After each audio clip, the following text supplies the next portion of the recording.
Welcome to the DoubleACS Daily News for April 12, 2016. With the new Attleboro Animal Shelter came a number of new features to improve the lives of animals. One of the new features is what they call a catio. To learn more, we spoke with volunteer Mae Myers. Hi, I'm Mae Myers, and welcome to the catio. This is one of the unique features of our shelter. A catio is an open living space. It's something really fantastic for cats to have living in a shelter. In this space, it's like a little room in somebody's house, and we have several cats that live in here 24 hours. They have chairs, couches, windows. They have a bird feeder outside that they can look at.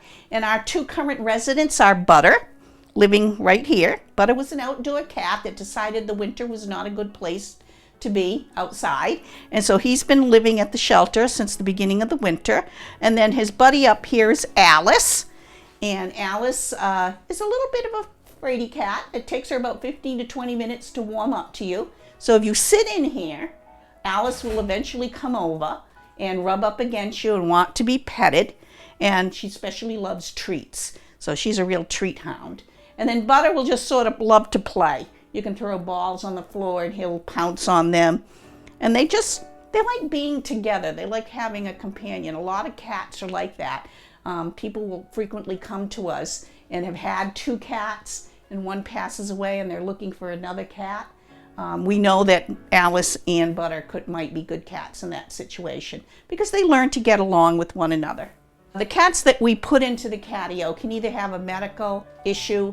We had a cat that was very shelter stressed and was scratching himself a lot to the point where he actually broke the skin and had to wear a Band-Aid. The first thing we did was we put that cat in here. It calmed him down a lot, and then when people saw him, they realized that in a home he could heal even more, and so he got adopted.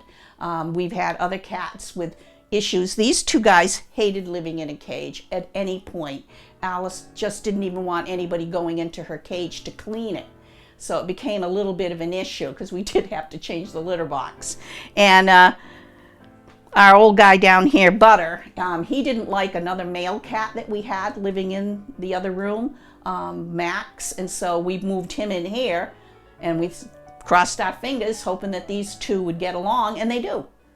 We learned a lesson that they can get along with another cat and that they can actually calm down and react to people. They like to be petted now. Alice will come right over to you, rub against you. And then it's good for them to have a friend. So they both benefited.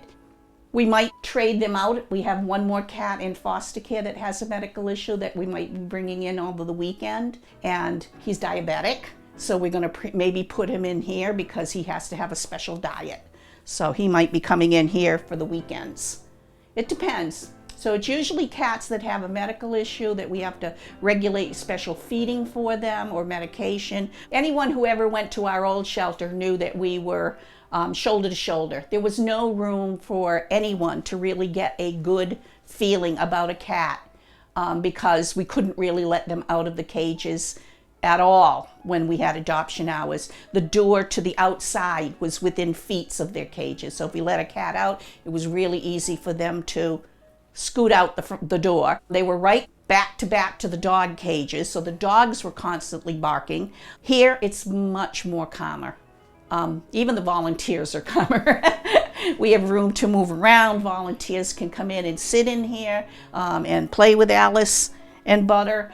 And because the cats are calmer, when people from the public come in to adopt, they see happier, calmer cats. And because of that, we think that's one of the reasons we've had over 20 cats adopted since January 1st. I've been a volunteer for 6 years. We have never had that amount of adult cats adopted out in such a short period of time. That's it for today's update. For DoubleACS News, I'm Austin Ricketts.